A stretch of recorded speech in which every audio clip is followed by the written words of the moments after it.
Great to be here. Great to speak in front of everyone here. My name is Luria, and I'm the CEO of Hirundo, the machine unlearning platform.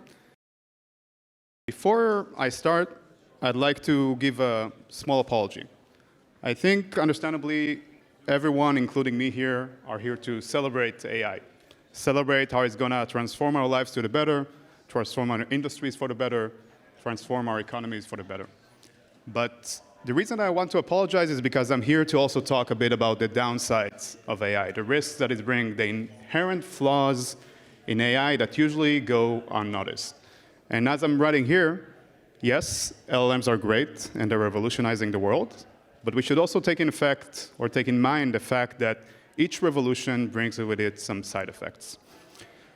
And the main side effect that I'd like to talk about is something that we think is very inherent to AI, and we don't necessarily see it as a problem. Basically, if you think about training AI models, it's a one-way track. You can get AI models to learn things. It's quite easy. It's impossible to get them to forget a thing. Now, you might ask, why is this even an issue? Now, there are very, very clear examples of instances in which corporations, startups, organizations, foundational model providers basically rushed in to build the best models that they could using the most amount of the data that they could. And it ended up with some non-ideal results. Let's talk about different things that models know that they shouldn't. Personal data, right? Let's say that you're an enterprise, you want to build a chatbot maybe for your customers, for customer support. You basically brought all of the data possible from your existing customer support chats and then fine-tuned an open source model on top of it. What happens if it has personal emails of users? What happens if it has their IDs, if it has maybe their geolocation? It's both things that are ethically wrong, but also AI regulation is becoming more and more strict. So it makes you be non-compliant. It puts your company at risk for high fines. I think, if I remember correctly, Stanford research says that 83% of foundational models nowadays are actually non-compliant based on the new EU AI Act. What happens when you bring copyrighted data? Maybe it was available online, right? You just took something that was already available out there. But then the New York Times claims that you actually violated their copyright, or artists claim, and now it's being decided in court, right? Those are very clear, practical examples. What happens if you build a chatbot for one department in your company, but you use confidential data from another department in your company, right? And the last thing, and maybe the most serious one, is poison data. What happens if you train a model on something that makes it actually more harmful, more vulnerable, if you expose maybe passwords, SSH keys? The point is, models know way too much, and it's impossible to get them to forget anything.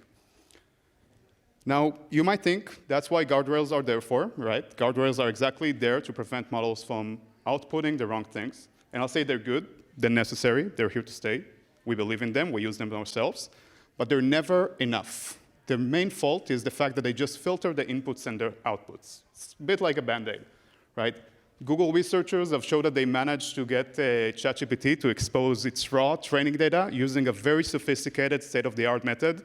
They just asked it to repeat the word poem 70 times, and then it went out of alignment and started just like dropping out the things that it was trained on.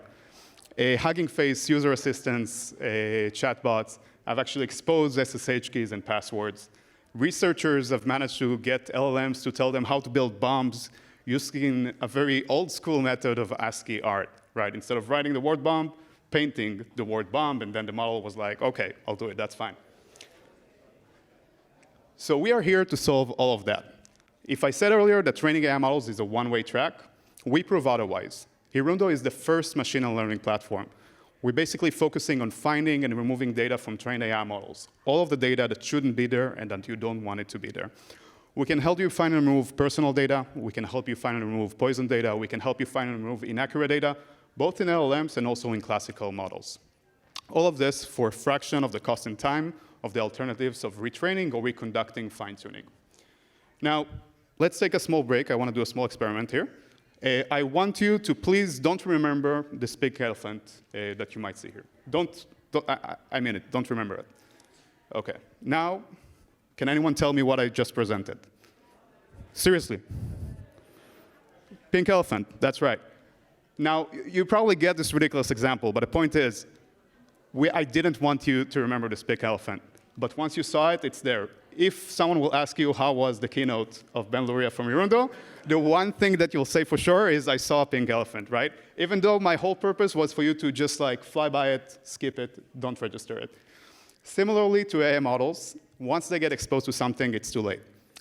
It was too late until now. Now, I can't go around waving this Men in Black, so like a pen that erases the memory of each and every one of you. But luckily enough, with AI models, we do have access to their neurons, to their fine-tuned set, to things that allow us to make them forget.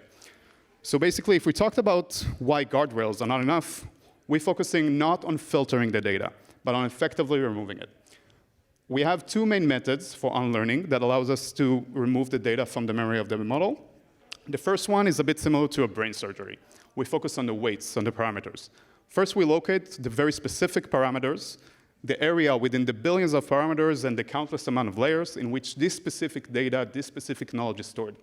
Then the next step is to adjust these weights accordingly in a way that removes their imprint from how the model works, making it forget the data, but still be functional and able to generalize on all other spaces of information.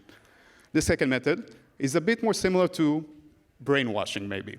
We're focusing on the data itself. The first thing is we degrade the way that the model perceives the data that you want to forget, and then we amplify or reinforce the way that the model sees the data that remains there. We do this based on analysis of the influence of the data that we remove and how it affects, or its absence affects, the data that remains there.